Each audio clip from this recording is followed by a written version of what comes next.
Hi hello అండి, అందరికీ నమస్తే. నా రాక్షసుడు పార్ట్ 21. మా ప్రాపర్టీ కావాలి కానీ నేను ఎవరికీ అవసరం లేదు. ఇంతకు ముందు నా దగ్గర ప్రాపర్టీ లేదని కదా నువ్వు నన్ను ప్రేమించలేదు. ఇప్పుడు సడన్ గా ప్రేమ ఎక్కడి నుంచి వచ్చింది నీకు అని అన్నాడు ఆదిత్య అసహ్యంగా కీర్తన వైపుకు చూస్తూ.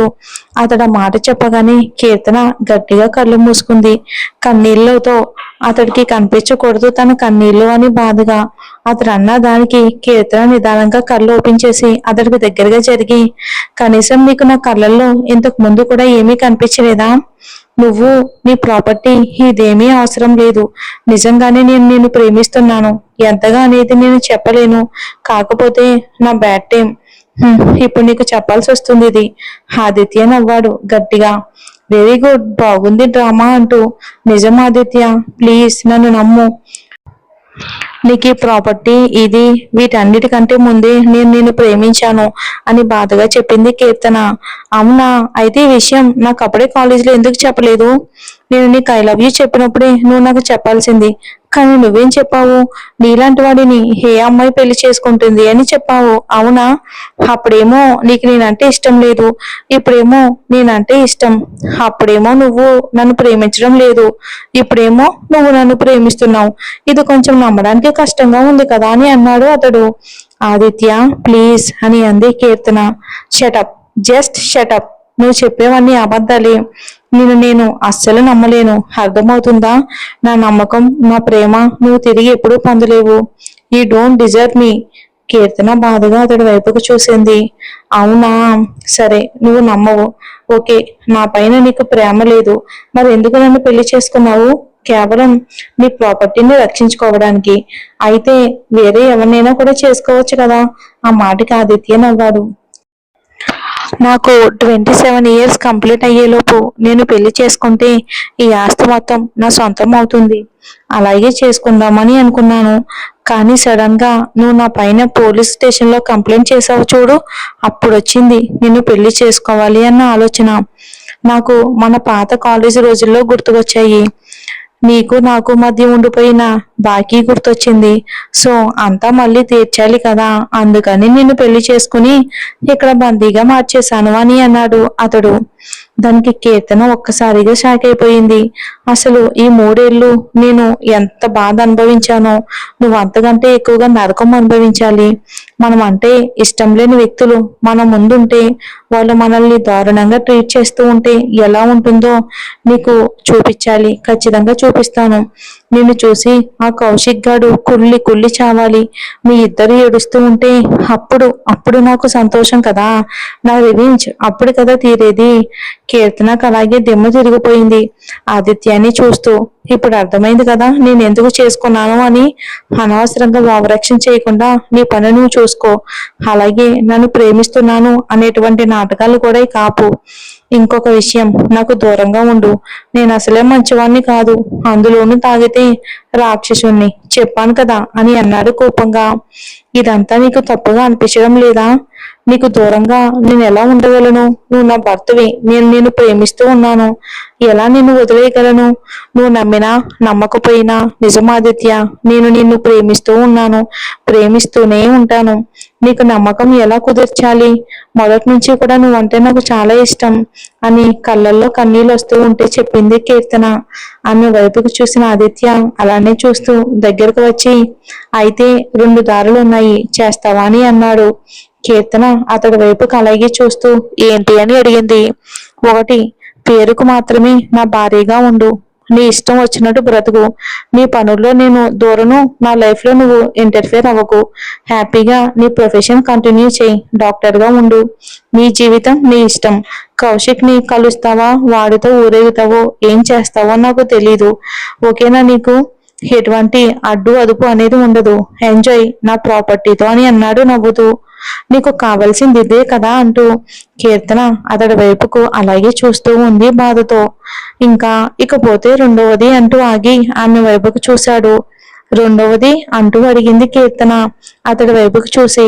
రెండవది నా భార్యగా, నా నిజమైన భార్యగా ఉండి నా ప్రేమను సంపాదించు, నా నమ్మకాన్ని సంపాదించు.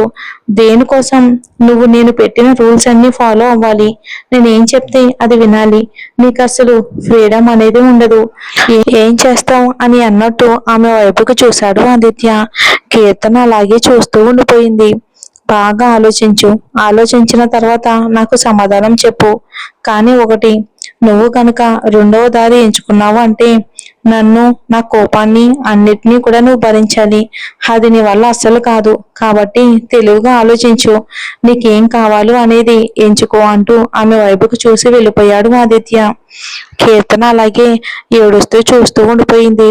దాదాపు ఒక 10 రోజులు అలాగే మౌనంగా గడిచిపోయాయి.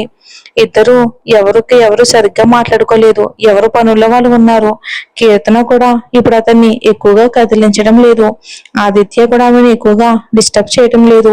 ఈ 10 రోజుల్లో కీర్తన తనకు తగిలిన గాయాల నుంచి బాగా రికవరీ అయ్యింది.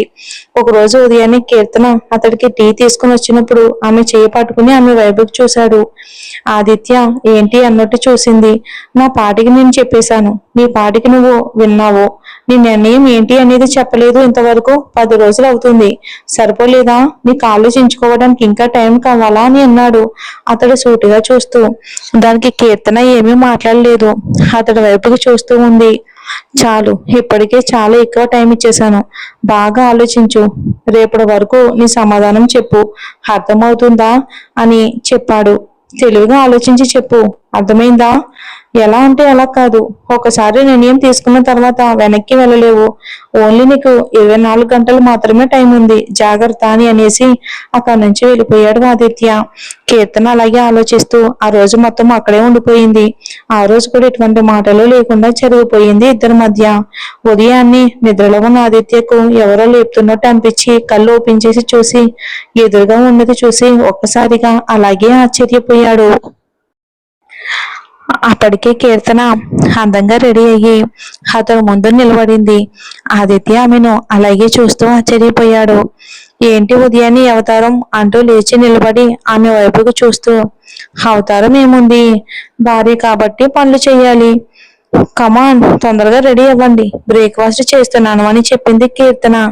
ఆమె వెళ్తూ ఉంటే ఆమె చేయి పట్టుకుని, డ్రామాలు కాదు ఏంటిదంతా అని సీరియస్ గా అన్నాడు ఆదిత్య. నేను కూడా డ్రామాలు ఏమీ చేయటం లేదు అని చెప్పింది కీర్తన కొంచెం సీరియస్ గా అతడి వైపుకు చూస్తూ. అతడు టైం చూస్తూ, నేను ఇచ్చిన టైం అయిపోయింది. ఇంతకీ నీ నిర్ణయం ఏంటి అని అడిగాడు. కీర్తన అతడికి దగ్గరగా వచ్చి అతడి చుట్టూ చేతులు వేసి బుగ్గపైన ప్రేమగా ముద్దు పెట్టి, గుడ్ మార్నింగ్ మై డియర్. అది ఈ రోజు నుంచి మీ అన్ని పనులు నేనే చేస్తాను. తొందరగా రెడీ అయ్యి వస్తారా అని చెప్పింది ప్రేమగా. ఆదిత్య అలాగే తన వైపుకి చూస్తూ ఉన్నాడు. నేనేం చెప్పు అన్నాను. ఇలా డ్రామాలు చెయ్యి అని చెప్పలేదు అంటూ. ఇంత చేసినా ఇంకా నీకు నిర్ణయం కావాలా? నేను నువ్విచ్చిన సెకండ్ ఆప్షన్ నిర్ణయించుకున్నాను అని చెప్పింది కీర్తన. ఆదిత్య అలాగే చూస్తూ ఉన్నాడు. నా రూల్స్ అండ్ రెగ్యులేషన్స్ అంటూ అతడు చెప్తూ ఉంటే మధ్యలోనే కట్ చేసింది. నేను ఆల్రెడీ మూవీ రూల్స్ ని ఫాలో అవుతూనే ఉన్నాను. మీ భార్యగా మీకు నచ్చినట్టు అందంగా డ్రెస్ వేసుకున్నాను. నీ పర్మిషన్ లేకుండా అసలు బయటికి వెళ్ళను. నీకు నచ్చిన వాళ్ళతో అస్సలు మాట్లాడను. అంతేకాదు ఈవెన్ నేను కౌన్సిలింగ్ కూడా చేయను.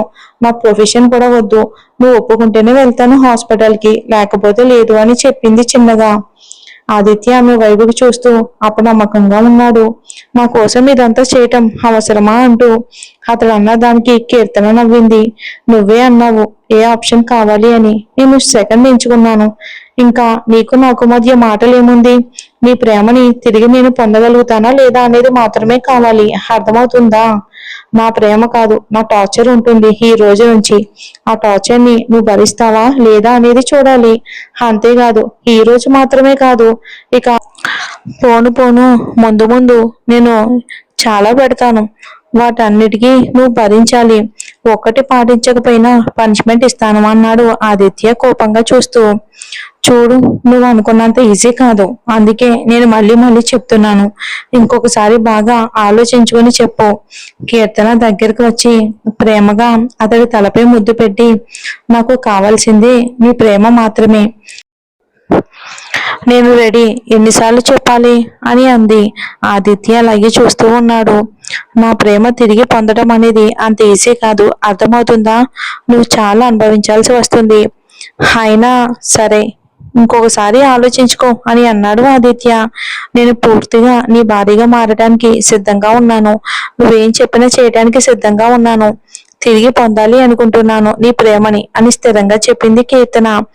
ఆదిత్య నవ్వి అలాగే తనని గట్టిగా తన మీదకి లాక్కున్నాడు. అవునా భార్యమని, అయితే సరే సిద్ధంగా ఉండు. సాయంత్రం నేను వచ్చేసరికి మన గది మొత్తం అందంగా అలంకరించి వెలిగించి మన మొదటి రాత్రికి గది అలంకరించు. ఇదంతా మొత్తం నువ్వు ఒక్కదానివే చెయ్యాలి, ఎవరి హెల్ప్ లేకుండా, అర్థమవుతుందా అని అన్నాడు ఆదిత్య నవ్వి. అతడు అన్న దానికి కీర్తనకి వెన్నులో చిన్న జలధరింపు వచ్చినా భయపడకుండా చిన్నగా నవ్వింది. నువ్వేం చెప్పినా చేయటానికి సిద్ధంగా ఉన్నాను, డోంట్ వరీ. అన్ని రకాలుగా నేను నీకు భారీగా ఉండాలి అని అనుకుంటున్నాను అని చెప్పింది. వెనకడుగు వెయ్యవు కదా అని అన్నాడు ఆదిత్య. లేదు అన్నట్టు తల అడ్డంగా ఊపింది కీర్తన. అతడు స్నానానికి వెళ్ళిపోయాడు. కీర్తన రూమ్ మొత్తం అందంగా సర్దేసి కిందకి వెళ్ళి అతని కోసం ఇష్టమైన బ్రేక్ఫాస్ట్ చేసింది. ఆదిత్య బయటకు వచ్చేసరికి అతని డ్రెస్, వాలెట్, వాచ్ అన్ని రెడీగా పెట్టింది. రాత్రి అతని మొబైల్ ఛార్జింగ్ లో పెట్టింది. అన్ని పర్ఫెక్ట్ గా చేసింది. ఆదిత్య స్నానం చేసి వచ్చేసరికి పర్ఫెక్ట్ గా ఉన్న వాటి వైపుకు చూడగానే అతడి పెదవులపై కార్నర్ స్మైల్ వచ్చింది. అతడికి కీర్తన ఎక్కడా గదిలో కనిపించలేదు. వాటి వైపుకు చూస్తూ కన్నా అంటూ గట్టిగా పిలిచాడు. అంటే కిచెన్ లో ఉన్నా అని కీర్తన మాట వినగానే ఒక క్షణం మనసు అలాగే గాలిలో ఎగిరిపోతున్నట్టు అనిపించింది. చాలా ప్రేమ ఉంటే, ఆదిత్య మనసులో ప్రేమ ఎక్కువగా ఉంటేనే కన్నా అని పిలిచేది. వెంటనే పరిగెత్తుకుంటూ అతడి దగ్గరికి వెళ్ళింది. ఆ రావడం చూసిన ఆదిత్య ఒక క్షణం అలాగే ఆశ్చర్యపోయాడు. పరిగెత్తుకుంటూ రావటం వలన గుండెలు పైకి కిందికి అదిరితే ఆమె మరింత అందంగా కనిపించింది. ఒక్క క్షణం ఆమెను అలాగే చూస్తూ ఏంటి ఇవన్నీ అంటూ చూపించాడు వాటి వైపుకు చూస్తూ. ఈ రోజు నువ్వు వేసుకోవలసినవి అని చెప్పింది కీర్తన అర్థం కాక. అయితే నేను వేసుకునేంత వరకు నువ్వు ఇక్కడే ఉండాలి కదా, మరి అలా వెళ్ళిపోతే ఎలా, ఎవరు చూస్తారు, నాకు ఏదైనా అవసరం ఉంటే అని అన్నాడు అతడు కొంచెం కోపంగా. కీర్తన ఏం మాట్లాడకుండా అతని ముందు నిలబడింది. ఆమె ముందు డ్రెస్అప్ అయ్యాడు. అది వెంటనే కళ్ళు మూసుకుంది కీర్తన. అతడు నవ్వుతూ ఈ మాత్రం దానికి కళ్ళు మూసుకుంటే మరి రాత్రి జరగబోయేది అని అన్నాడు. అతడు ఆ మాట అనడంతో ఆమె శరీరం జల్లుమంది. ఏదో తెలియని వణుకొచ్చేసింది. ఆమె టెన్షన్ ని చూస్తూ ఎంజాయ్ చేస్తూ ఉన్న ఆదిత్య కార్నర్ స్మైల్ ఇచ్చి ఆమె ముందే నిలబడ్డాడు. కళ్ళు ఓపెన్ చేయి అంటూ నిదానంగా కళ్ళు తెరిచింది కీర్తన. అప్పటికే అతడు డ్రెస్ వేసుకుని ఉన్నాడు. టై ఆమె చేతిలో పెట్టాడు కడ్డు అని. అతడు కళ్ళలోకి చూస్తూ అతడికి టై కట్టి నీట్ గా తడి హెయిర్ సెట్ చేసి అతడి చేతికి వాచ్ పెట్టింది. ఆదిత్య మాత్రం రెప్ప వాల్చకుండా ఆమె వైపుకు చూసి అదంతా పూర్తయ్యాక ఆమె నుదుటి మీద ప్రేమగా ముద్దు పెట్టి పర్ఫెక్ట్ వైఫ్, నిజంగానే నువ్వు ఒక వైఫ్ మెటీరియల్వి అంటున్నాడు. ఆమెను హక్ చేసుకుని చాలా స్ట్రాంగ్ గా. కీర్తన ఏం మాట్లాడలేదు. చిన్న చిరునవ్వు నవ్వింది. బ్రేక్ఫాస్ట్ చేద్దామా అంటూ చూసింది అతడి వైపుకు. ఎస్ వైఫ్, నువ్వు చేద్దాము అంటే నేను ఎందుకు కాదంటాను అంటూ ఆమెతో పాటు కలిసి ఇద్దరు డైనింగ్ టేబుల్ దగ్గరికి వెళ్లారు. అతడికి ఇష్టమైనవన్నీ చూసి షాక్ అయ్యాడు. ఇవన్నీ ఇంత తక్కువ టైంలో చేశావా అని చిన్న చిరునవ్వు నవ్వాడు. నీకు వంట చేయటం వచ్చా అంటూ అడిగాడు. నేర్చుకున్నాను, నా భర్తకు ప్రేమగా వండి పెట్టడానికి నా చేతులతో అని చెప్పింది. ఇక ఆ మాటకు తెలియకుండానే ఆదిత్య పెదవులపై స్మైల్ వచ్చింది. హ్యాపీగా నవ్వి కమన్ నాతో పాటు కూర్చో అంటూ తను తింటూ ఆమెకు తినిపించాడు ప్రేమగా. ఏమీ మాట్లాడలేదు కీర్తన. అతడు ఏం చేసినా ఇష్టంగా ఆ రోజు నుంచి భరించాలి అనుకుంది. అలాగే తన ప్రేమను అతడికి చూపించాలి అని. ఎందుకంటే నేను నీ డబ్బు వెనకాల పడలేదు అని అతడికి నిరూపించాలి అనుకుంది.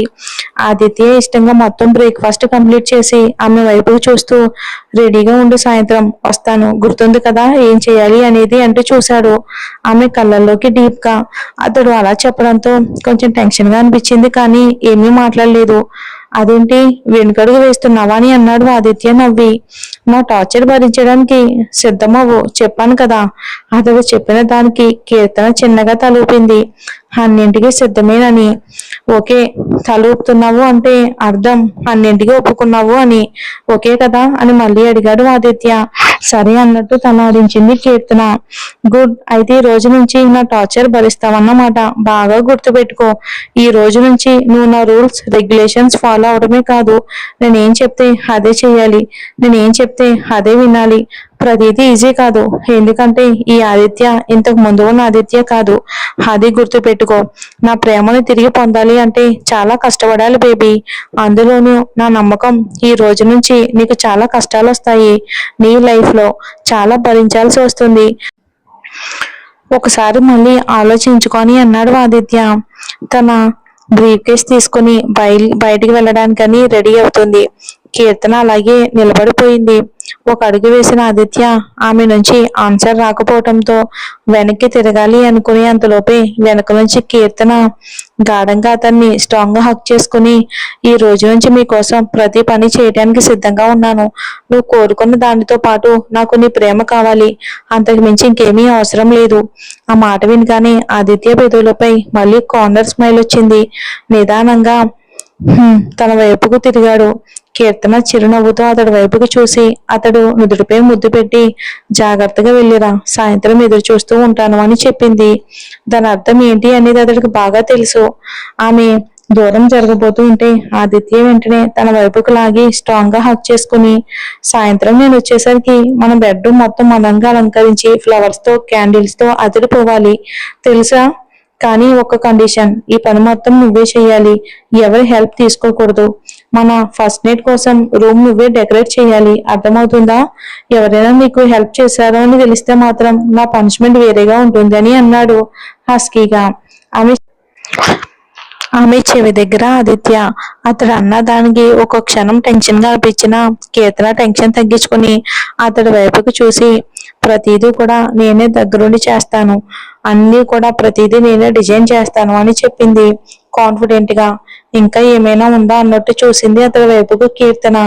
నో బేబీ, వచ్చిన తర్వాత చూస్తాను నీ పనితనం ఏంటి అనేది అని చెప్పేసి తన వైపుకు చిన్న కార్నర్ స్మైల్ ఇచ్చి బాయ్ అంటూ ఆఫీస్కి వెళ్ళిపోయాడు. మరి చూద్దాం ఏం జరుగుతుందో.